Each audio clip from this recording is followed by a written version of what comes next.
Biblias en la carta a los Gálatas, capítulo 2, versículos 16 al 18. Décimo tema de esta serie, religiosidad, el deseo de ser como Dios. En Gálatas 2, versículos 16 al 18, dice de esta manera: sin embargo, sabemos que una persona es declarada justa ante Dios por la fe en Jesucristo y no por la obediencia a la ley. Y nosotros hemos creído en Cristo Jesús para poder ser declarados justos ante Dios por causa de nuestra fe en Cristo y no porque hayamos obedecido la ley. Pues nadie jamás será declarado justo ante Dios mediante la obediencia ante la ley. Pero supongamos que intentamos ser declarados justos ante Dios por medio de la fe en Cristo y luego se nos declara culpables por haber abandonado la ley. ¿Acaso esto quiere decir que Cristo nos ha llevado al pecado? Por supuesto que no. Más bien, soy un pecador si vuelvo a construir el viejo sistema de la ley que ya eché abajo. Pues cuando intenté obedecer la ley misma me condenó, así que morí a la ley, es decir, dejé de intentar cumplir todas sus exigencias a fin de vivir para Dios. Era hasta el versículo 18, salté un versículo más, pero bueno, la intención es que miremos lo que el apóstol Pablo está instruyendo.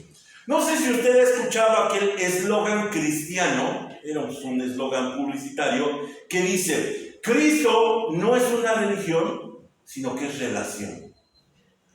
Incluso hay camisetas, hay souvenirs que se presentan con esta idea o con este concepto. Y obviamente lo que está presentando es desligarse de la relación con la religión para presentar entonces una forma de vivir, una forma de ser con respecto al cristianismo. No sé si lo están consiguiendo, pero aquí es donde nos hacemos la pregunta que sigue: ¿cómo saber que no son religión? ¿Cómo saber que no estoy participando en un simple momento religioso o en un simple movimiento religioso? La respuesta única que yo encuentro es cuando solo Cristo gobierna. Cuando Cristo gobierna, cuando Cristo dispone por medio de su palabra, por medio de su doctrina, entonces podemos decir que efectivamente Cristo no es religión, es un asunto de relación. Les comparto lo que escribí hace algún tiempo con respecto a estos temas de la gracia. Dice así: la gracia es la riqueza de Dios a expensas de Cristo. Todos podemos estar de acuerdo, pero nos puede costar un poco de trabajo la siguiente frase: la gracia no solo es una actitud benevolente, sino una obra que transforma a un pecador en un santo. Mire, la frase aquí no solamente habla de salvación, sino habla de una construcción total de la vida que lo lleva incluso ante la presencia de Dios por causa de que ha sido formado como un santo. Esto podría ser entonces una causa de polémica en la iglesia, porque no necesariamente todos creen esto. Teóricamente sí. Pero como vamos a ver, en ocasiones tenemos problemas para aceptarlo.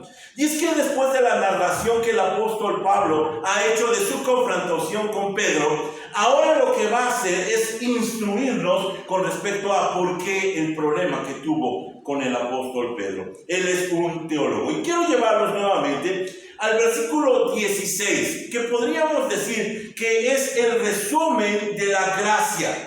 Si nosotros queremos saber cómo funciona la ley, o cómo funciona la gracia, encontramos en el versículo 16 tres reiteraciones con respecto a lo que es la gracia resumida en el versículo 16. Vean, tres frases. Dice en primer lugar: sin embargo, sabemos que una persona es declarada justa ante Dios por la fe en Jesucristo y no por la obediencia a la ley.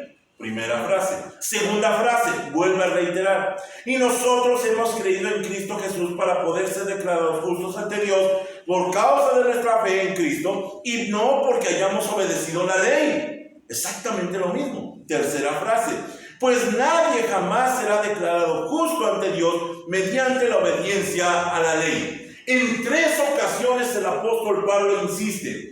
Tal parece como si no habiendo entendido la primera frase, insiste en 2 ocasiones más en que no es por medio de lo que hacemos cómo se obtiene la salvación, sino es por medio de lo que Dios hizo en la cruz con Cristo.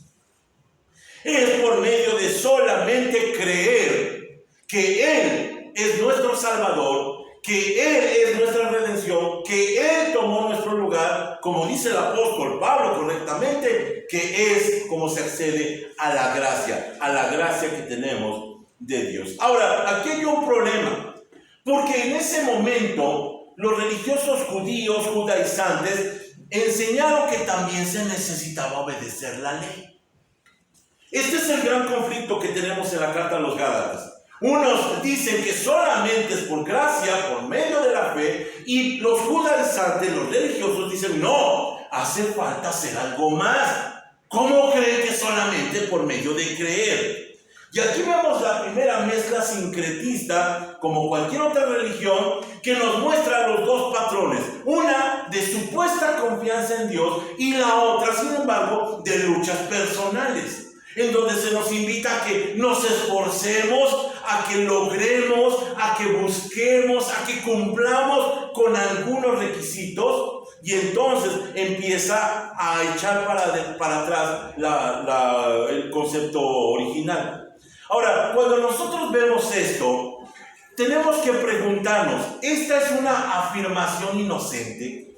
Porque el gran problema, cuando nosotros nos enfrentamos a otros grupos religiosos, a otros grupos cristianos, decimos, bueno, es que no es tan importante eso. Bueno, ¿qué es tan real, es tan inocente esta afirmación? Ahora, tenemos que darnos cuenta, en primer lugar, que es cierto que los judaizantes no negaron la fe en Cristo. Ojo, no negaron la fe en Cristo, pero sí añadieron las obras. Ahora, cuando nosotros vamos a cualquier iglesia, está lleno de esto. Sí es cierto, creemos en la fe en Cristo, pero también hay que hacer algunas cosas. Hay que subir y bajar, hay que cumplir, y entonces vemos que es una doctrina muy común en nuestros días. Ante esto, cuando Pablo está enfrentando la situación, nos preguntamos, ¿qué hubiéramos hecho en su lugar? Cuando está viendo a Pedro que está ahora conviviendo solo con los judíos y ya no con los gentiles, ¿qué hubiéramos hecho? Hubiéramos dicho, bueno, no es tan importante. O simplemente hubiéramos tomado la actitud que el apóstol Pablo había tomado. Porque es mucho más fácil aceptar lo que está sucediendo para evitar controversias. Mire que una de las situaciones que a mí me tiene marcado es ser un personaje controvertido. Pero no porque lo haya buscado. No porque haya yo fascinado a alguien con alguna locura, sino porque he sido firme con respecto a algunas posturas y he sido muy crítico a las iglesias cuando insisten en cosas que no veo que puedan ser sustentadas por la palabra de Dios. Hace algún tiempo yo tuve una de estas confrontaciones en la ciudad de Cuernavaca, en donde estuvimos pastoreando, y hubo un hermano que se acercó después de que había yo terminado una serie larguísima de enseñanza sobre la carta a los romanos, en donde se insiste en la salvación por fe, y este hombre, ya grande, se acercó y me dijo, bueno, sí es cierto que somos salvos por fe, pero ¿qué no eso es una invitación al libertinaje? ¿Qué no eso es soltar a los hermanos para que entonces, sabiendo que sus pecados han sido perdonados, hagan lo que quieran?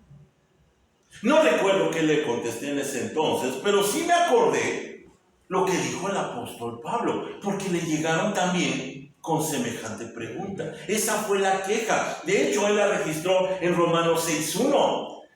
Él pregunta, ¿qué pues diremos? ¿Perseveraremos en el pecado para que la gracia abunde?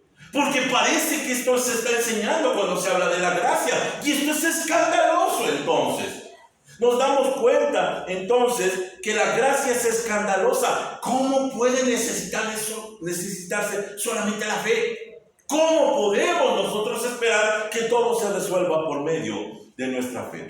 Déjame retomar entonces la pregunta de si es afirmación inocente. ¿Qué tan peligroso entonces es retomar la ley?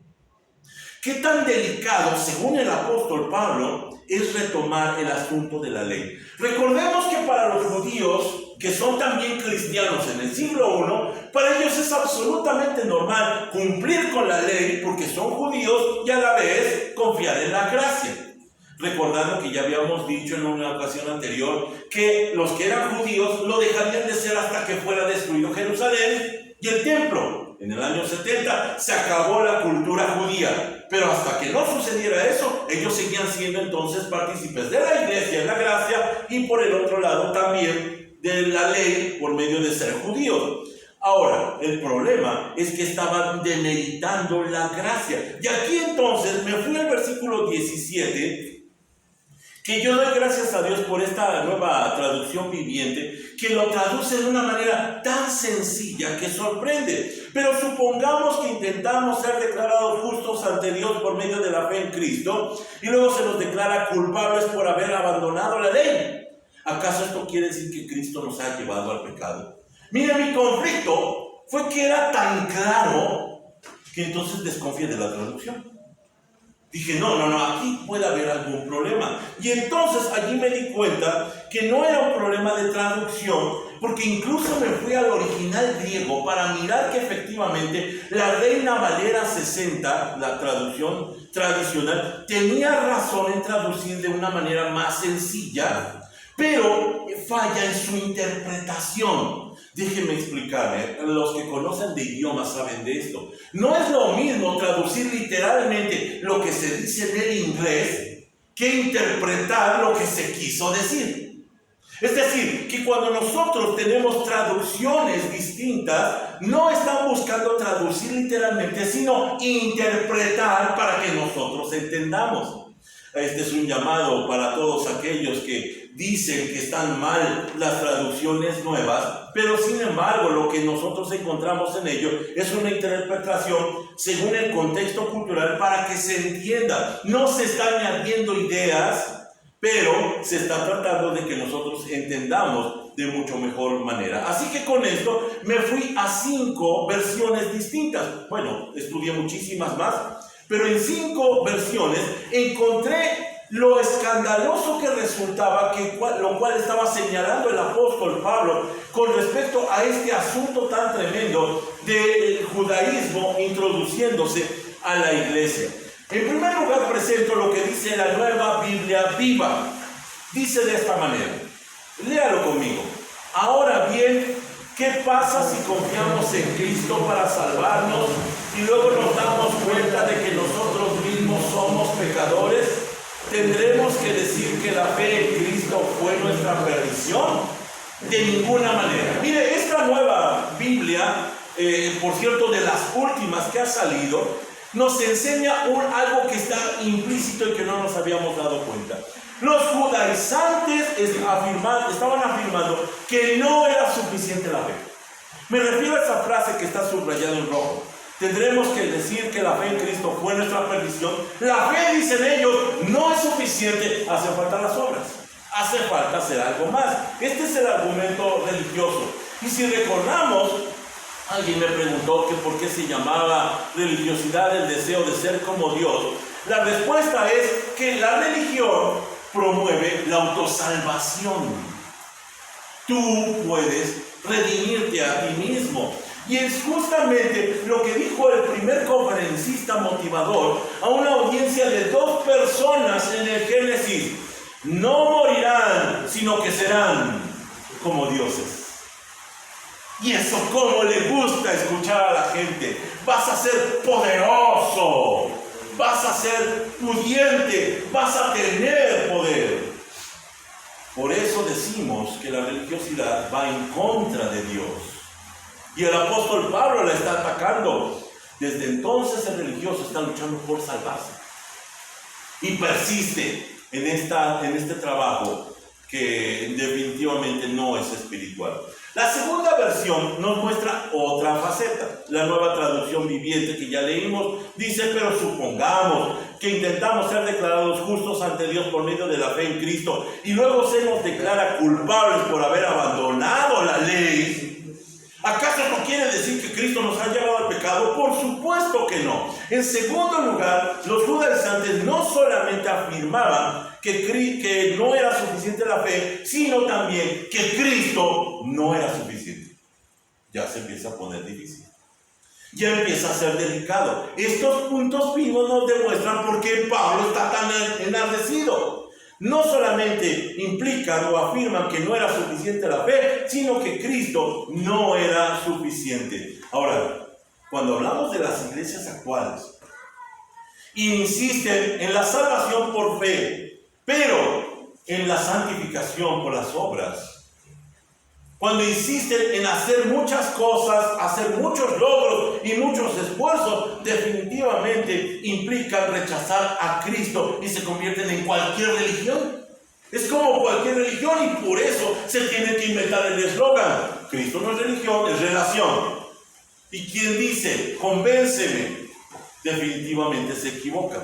La tercera de las versiones es la Nueva Versión Internacional 2019, que dice: ahora bien, hemos dicho que si al creer en Cristo Dios nos acepta como justos, y si al creer eso algunos nos consideran pecadores, eso no quiere decir que Cristo nos invita a pecar, de ninguna manera. Mira, en tercer lugar, los judaizantes afirmaban que el pecado no había sido adecuadamente destruido ni tratado. Ahora que estaba mencionando nuestro hermano Arturo acerca de la alberca y del tratamiento de cloro que hace falta para desinfectarla, diríamos entonces que el cloro no fue el adecuado, no desinfectó. Así que entonces ellos, con su enseñanza de las obras y de la ley, estaban señalando que el pecado no había sido bien tratado, no había sido destruido, y por eso había que hacer algo.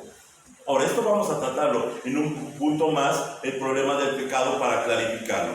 Cuarta versión, la Reina Valera 60. Esta es una traducción casi literal del griego. Y si buscando ser justificados en Cristo, también nosotros somos hallados pecadores, ¿es por eso Cristo ministro de pecado? En ninguna manera. Ahora, lejos de criticar esta versión, encontramos otra intención, algo que está implícito. Los judaizantes implicaban a Cristo como ministro de pecado. Es decir, ellos estaban bien con la ley, engañados, creyendo que eran mejores personas, pero cuando llega la gracia y niega la ley, y niega su trabajo de la ley, ellos entonces implican que Cristo es el ministro de pecado, porque los está llevando a pecar. Porque los está llevando a pecar, la más terrible de las implicaciones de las que estamos tratando. Cristo como ministro de pecado.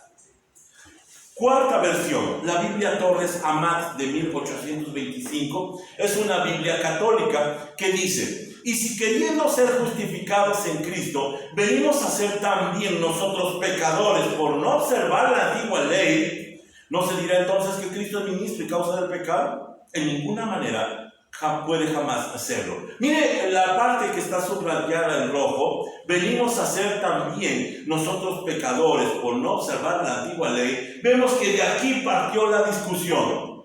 El apóstol Pablo le reclamó a Pedro: ¿por qué ya no te sientas con los gentiles y te sientas ahora solo con tus amigos los judíos? Porque los judíos categorizaban a los creyentes en pecadores y en piadosos.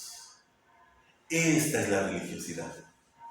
Cuando nosotros entramos a una iglesia, va a haber dos sectores: los que reconocen que no andan tan bien y los que se creen que están correctos delante de Dios. ¿Por qué? Porque ellos implican que Cristo no es suficiente, que no es suficiente la fe, que el pecado no ha sido tratado, que ellos por lo tanto están a la delantera por sus obras, por sus esfuerzos. Así que lo que nos damos cuenta es que lo que Pablo estaba demostrando era que no era inocente la postura judaizante. No es así de, bueno, no importa, con que creamos en Cristo todos estamos en paz. Es muy delicado. Y esto es lo que está entonces denunciando el apóstol Pablo cuando está enfrentando a Pedro, y tal vez no lo alcanzamos a ver. Ahora, veamos con cuidado el problema del pecado, porque aquí es donde podemos tener un gran conflicto para entenderlo. Y la pregunta que vamos a buscar responder es: ¿Dios tiene problemas con nuestro pecado? Mira la evidencia bíblica. En primer lugar decimos, y va a estar de acuerdo conmigo en que decimos que Dios perdonó todos nuestros pecados. ¿Amén? Amén. Sí, los pecados pasados, los pecados presentes y los pecados futuros. Ahora, cuando hablamos de los pecados presentes y los futuros, ya arrugamos la cara y decimos, ¿cómo? Entonces quiere decir que efectivamente podemos pecar a nuestro antojo. Eso es lo que le dijeron al apóstol Pablo. Estás enseñando entonces a desbocarnos y a dedicarnos al pecado solamente. Parece escandaloso, pero inicialmente esto es la gracia. En Romanos capítulo 8, versículo 1, el apóstol Pablo dice una frase tan tremenda que nos hace temblar. Léala conmigo. Por lo tanto, ya no hay condenación para los que pertenecen a Cristo Jesús. Es una frase contundente. Ya no hay ningún cargo, ya no hay condenación para aquel que espera en Cristo Jesús. Ahora la pregunta es, ¿y por qué ya no hay condenación? La respuesta la encontramos en Colosenses capítulo 2, versículos 14 y 15. Léalo conmigo.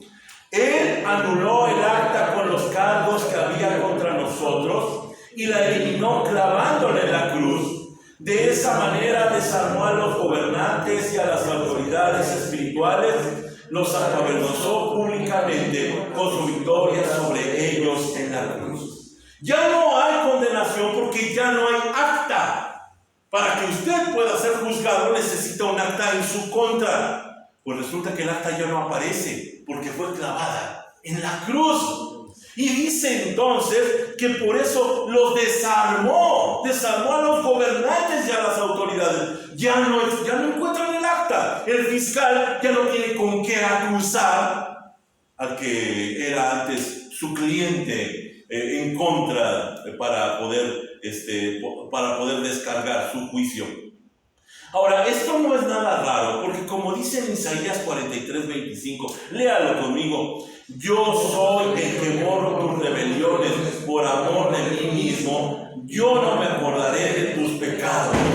Coincide justamente con lo que está sucediendo en la escena de la cruz, en donde el Señor Jesús casi al final de su vida dice esta frase: consumado es. Ya no hay nada que pagar, todo fue pagado.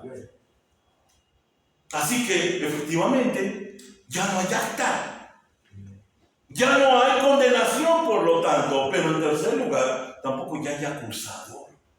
Ya no hay acusador. Recordando lo que sucedió en el caso de Job, dice que estando Dios reunido con su séquito, con su concilio, dice que llegó alguien y entonces le presentó a Job. ¿Has considerado a Job? ¡Claro! Le das todo, quítaselo y vas a ver que si no te maldice en tu cara. Ese personaje estaba haciendo su trabajo. No era alguien malvado, a eso se dedicaba. Era posiblemente, podríamos decir, el fiscal que demuestra la maldad que está existiendo en el mundo y en sus habitantes. Pero este mismo fiscal se presenta en Zacarías 3:1 cuando dice: entonces el ángel me mostró a Yeshua, el sumo sacerdote, que estaba de pie ante el ángel del Señor. El acusador Satanás estaba allí a la derecha del ángel y presentaba acusaciones contra Yeshua. Lo que sucedía anteriormente, antes de la cruz, es que había alguien hablando mal de nosotros y señalando lo que hacíamos. Sin embargo, cuando llegó a la cruz, en una forma sorprendente, en un hecho maravilloso, como lo dice Apocalipsis 12:10, entonces escuché que una potente voz proclamaba en el cielo: al fin llegó la salvación, el poder y el reino de nuestro Dios y la autoridad de su Cristo, porque el acusador de nuestros hermanos, el que nos acusaba día y noche ante Dios, ha sido expulsado del cielo. Hermanos míos, cuando vemos este pasaje de Apocalipsis, no está por cumplirse, ya se cumplió. Así que no hay condenación porque no hay acta, porque no hay fiscal, porque no hay acusador. ¿Dios tiene problema con nuestro pecado? La respuesta es no. Él nos mira tan perfectos porque mira a Cristo en nuestro lugar.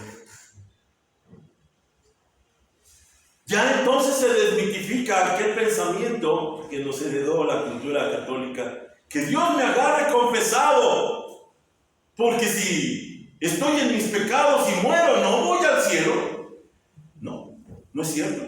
Estoy en Cristo y por eso Pablo se atreve incluso a llamar a una iglesia tan desordenada como los corintios, santos. Santos. Ahora, esto es muy interesante. Hace algún tiempo, en alguna iglesia de aquí de la ciudad de Puebla, encontré allí en un rótulo una clase que se daba. Se llamaba Salvos para ser santos. Y yo dije, no, está equivocado.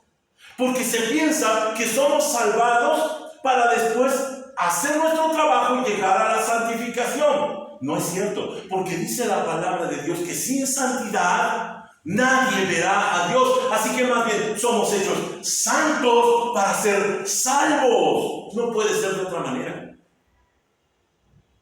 Somos hechos santos. Así que lo que el apóstol Pablo está haciendo es enfrentar la postura de los religiosos que insisten en sus obras para santificarse contra los que esperan por fe en la gracia y dice, son incompatibles.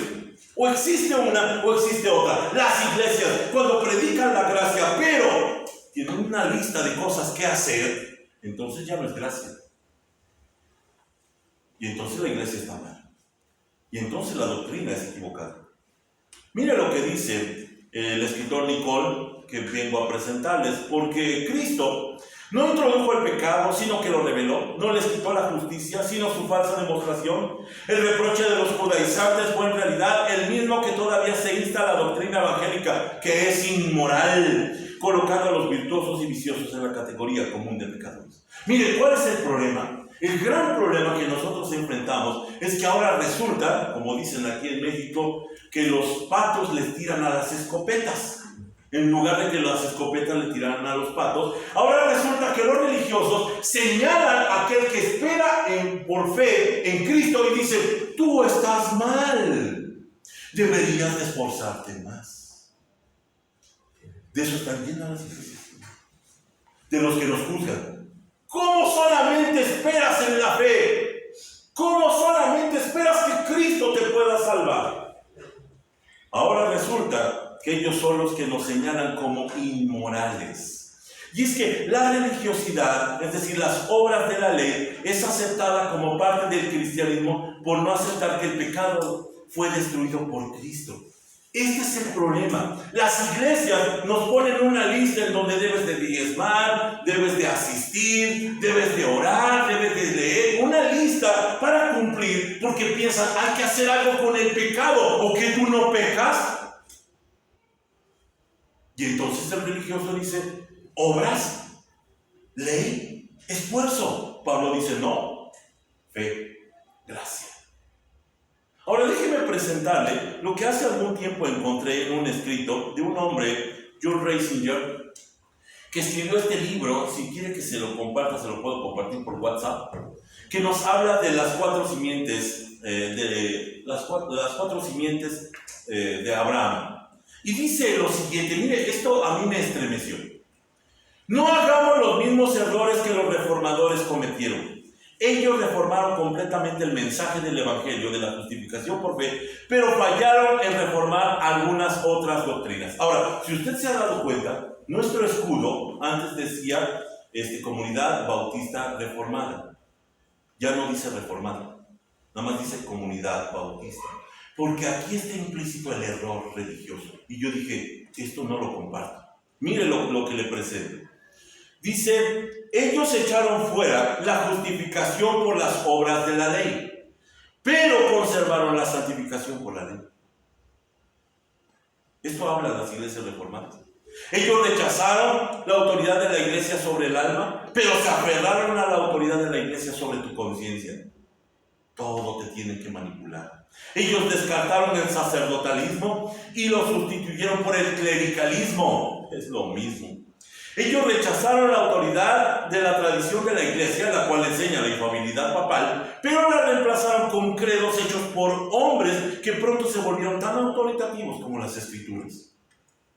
En realidad, ellos reemplazaron a un papa de 2 piernas por un papa de papel. Ellos clamaban sola escritura mientras agitaban un credo en la mano y una espada en la otra. Ahora, cuando se habla de sana doctrina, se dice que la tradición reformada es la correcta. No está correcta. Cuando Cristo no está solo gobernando, entonces tenemos grandes conflictos. Cuando no reconocemos la santificación y la salvación por medio de Cristo, hay un gran problema. Déjenme presentar entonces, por ejemplo, a un escritor que yo considero muy especial, John Owen, que en 1656 escribió este libro, La mortificación del pecado. ¿Cómo amaba yo esa obra? Pero el problema es, reconoce que está luchando con el pecado y no debemos luchar con el pecado. Ahorita les voy a decir qué es lo que tenemos que hacer con el pecado. Otro hombre, John Wesley, en 1777, culminó con esta obra, La perfección cristiana. Ya sabe para dónde va. Este hombre que inició el movimiento de santidad, donde se esperaba una segunda obra de gracia. Más adelante, los carismáticos retomaron eso y dijeron que no solamente bastaba con recibir a Cristo, sino que también se tenían que imponer las manos y tenía que hablar la persona en lenguas. Y tenía que desmayarse, porque no es suficiente Cristo. Dense cuenta lo que está diciendo. ¿Cómo que no es suficiente Cristo? ¿Cómo que no es suficiente la fe? Sin duda alguna, se olvidaron de lo que dice Colosenses 2:6. Por lo tanto, de la manera que recibieron a Cristo Jesús como Señor, ahora deben seguir sus pasos. ¿Cómo recibieron a Cristo? Esa es la pregunta. ¿Cómo recibieron a Cristo? Por fe. Por fe. Dice, de la misma forma, ahora vivan. Por fe. Porque dice Hebreos 11:6, sin fe es imposible agradar a Dios. Vivir por fe. Si la palabra de Dios dice que yo soy un santo, entonces debo de velar que mis obras sean santas. No porque me imponga que sean santas, sino es creer lo que dice la palabra de Dios. Es muy distinto a imponerme un catálogo de mandamientos, de exigencias, en donde yo tenga que cumplir para entonces sentirme verdaderamente santo. No. Simplemente creo que Cristo ya me santificó. Eso es lo que hago, por fe. Sigue obrando la fe. No se trata de que Dios me rescató por fe y ahora yo trabajo por obra, sino que Dios, Cristo, me rescata por fe y yo sigo viviendo por fe. Sigo creyendo. Pero ¿en qué voy a creer si no leo la Biblia? ¿En qué voy a creer si no conozco la Escritura? Tenemos que dedicar más tiempo a conocer la profundidad del mensaje de Dios en lugar de estar favoreciendo leyes escritas por los seres humanos. Crisóstomo en el 347 escribió lo siguiente: si mientras buscamos ser justificados por Cristo aún no somos perfectamente justos, pero aún no somos santos, y si en consecuencia Cristo no es suficiente para nuestra justicia, se deduce que Cristo es el ministro de la doctrina que deja a los hombres en pecado. Esto es lo que está reclamando Pablo. Entonces quiere decir que si nosotros no cumplimos con la ley, ¿estamos en pecado? Dice Pablo, no puede ser. Eso no puede ser posible. El comentario de Cambridge menciona dos comentarios que vale la pena consultar. San Pablo está argumentando que si al dejar la ley nos volvemos pecadores a la vista de Dios, que no lo somos, entonces Cristo trae el pecado, lo cual es absurdo. Es decir, San Pablo está demostrando que no puede estar mal abandonar la ley. No puede compaginar la ley con la gracia. El otro comentario dice, el versículo representa el pensamiento de un objetor. Si ser justificado en Cristo significa dejar la ley, una acción pecaminosa, y así ser a la vista de Dios y de los hombres no mejor que un gentil, Cristo se convierte en ministro del pecado. San Pablo responde, Dios no lo quiera. Mire, las implicaciones delicadas que está enseñando entonces el judaizar, la religiosidad, que nos lleva solamente a pensar que lo que tenemos que intentar es dejar de ser pecadores. Pero Cristo ya lo hizo. ¿Qué estamos intentando? Solamente debemos creerlo. Es muy distinto. Ahora, ¿qué tiene que ver esta palabra pecadores? Dice Robertson, otro de los escritores, al igual que los gentiles, los judíos que pensaban que no eran pecadores, cuando se acercaron a Cristo descubrieron que lo eran. Pablo se sentía como el primero de los pecadores. Es que el gran problema del religioso es que por causa de su esfuerzo piensa que verdaderamente no es pecador. Ahora, ¿recuerda usted el versículo 15 de Gálatas 2? Dice el apóstol Pablo a Pedro: tú y yo somos judíos de nacimiento, no somos pecadores como los gentiles. Mire, Pablo está ironizando, porque sabe que tanto el judío como el gentil son pecadores. El problema del religioso es que se autoengaña y se piensa mejor que los demás. Pero cuando llega la gracia nos demuestra, están los dos mal. Son pecadores los dos. Y Pablo dice: yo soy el peor de los pecadores. Porque la gracia nos desnuda. Sin duda alguna, Juan Calvino pudo sintetizar este pensamiento cuando dijo: la gracia de Cristo los coloca al nivel de los gentiles, y el remedio que es común a ambos muestra que ambos habían trabajado bajo la misma enfermedad. Todos tenían problemas con el pecado. Déjeme ir a otro comentario más grande de Calvino también, que dice: Cristo que descubre el pecado que yacía oculto no es por lo tanto el ministro del pecado, como si al privarnos de la justicia le abriera la puerta al pecado fortaleciera su dominio. Los judíos se equivocaron al reclamar una santidad para ellos aparte de Cristo, mientras que no tenían ninguna. De ahí surgió la queja. Cristo vino a quitarnos la justicia de la ley para convertir a los santos en hombres contaminados, para someternos al pecado y a la culpa. Pablo lo niega y repele la blasfemia con aborrecimiento. Cristo no trajo el pecado, sino que lo descubrió. No quitó la justicia, sino que despojó a los judíos de un falso disfraz. Aquí es donde el Señor Jesús insistía con los religiosos de su hipocresía. Mire, si está llena las iglesias de gente que cumple leyes, en realidad no las cumplen. Es un disfraz, es hipocresía. Ahora, ¿quieren saber qué es verdaderamente pecado? Versículo 18. Porque hasta ahí no termina, viene todavía lo peor. Dice el apóstol Pablo: más bien, soy un pecador si vuelvo a construir el viejo sistema que ya eché abajo. Miren, si hablamos de qué es pecado y qué no es pecado, dice el apóstol Pablo, yo les voy a decir lo que sí es pecado. Pecado es volver a la ley. Porque estamos rechazando la gracia de Cristo, la única que nos puede salvar. Pecado es obligarnos a cumplir requisitos y mandamientos. Pecado es la religiosidad en la que viven las iglesias. Pecado es aquella falsa integridad y moralidad que tienen aquellos que luchan por sus propias fuerzas. Sin duda alguna, esto es pecado. Así que Pablo enseña que no solo no es inocente judaizar, sino que es pecado. Eso sí es pecado.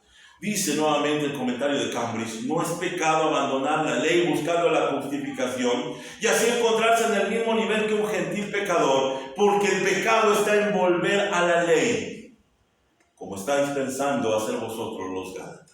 Lo que decía el Señor Jesús es como regresar el perro a su vómito, como la puerca lavada regresar al lodo. Si hemos sido salvados por la gracia de Jesucristo por medio de la fe, ¿cómo vamos a regresar a las obras de la ley? Este es el gran reclamo del apóstol Pablo. Y cada vez va creciendo y creciendo el tremendo reclamo del apóstol Pablo, porque regresar a la religiosidad ofende a Dios. Déjeme concluir entonces con el pensamiento de Robertson, uno de los comentaristas que estuve insistiendo. Pedro por sus cambios se había contradicho a sí mismo sin poder hacer nada, como muestra Pablo con esta condición. Cuando vivió como un gentil, derribó la ley ceremonial. Cuando vivió como un judío, derribó la salvación por gracia. Por esto Pablo le está reclamando a Pedro. Cuando se había olvidado de la ley, la gracia crecía. Pero cuando se juntó con los judíos, derribó la salvación por gracia. Aquí nos tenemos que detener y pensar: ¿realmente estoy confiando en la gracia de Cristo? ¿O vivo preocupado por cosas que debería yo de estar haciendo y no hago? ¿Realmente estoy confiando que Cristo es suficiente, que la fe es suficiente? ¿O estoy dejando implícito que Cristo es ministro de pecado porque no me obliga a nada? ¿Porque no me pide nada? Por supuesto está la ley de Cristo, que es más alta que simplemente estar luchando y peleando con los problemas de la carne y del pecado. Nos lleva más allá, a mirar nuestra verdadera identidad. Y cuando yo afianzo mi verdadera identidad, mi lucha por el pecado o con el pecado ya no existe. Ya no me dedico a eso. Decía nuestro hermano Salatiel acerca de los alcohólicos, y eso me sirvió mucho para entender. El alcohólico piensa siempre en alcohol. ¿Piensa en tomarlo o piensa en dejarlo? La única forma para que el alcohólico deje de pensar en alcohol es dejar de pensar en alcohol, pensar en otra cosa, renovando nuestra mente. Cuando nosotros dejamos de pensar en el pecado y pensamos en lo que somos en Cristo, naturalmente cambian todas las cosas. Dios quiera que las iglesias recuperen la salvación solamente por Cristo y solamente por fe, para dejar de estar luchando por las obras de la ley. Te pedimos, Dios, que nos perdone si hemos insistido en esta necedad. Salva, Señor, a tu pueblo por medio de la fe y solamente por medio de Cristo, para dejar de luchar una lucha que no es nuestra, y dejar de santificarnos cuando no podemos santificarnos, sino que tú, Cristo, nos has santificado. Te pedimos entonces que nos lleves a la gracia, que es más alta de lo que nosotros podemos hacer. Gracias te damos por esta palabra tuya, en el nombre de Jesús. Amén.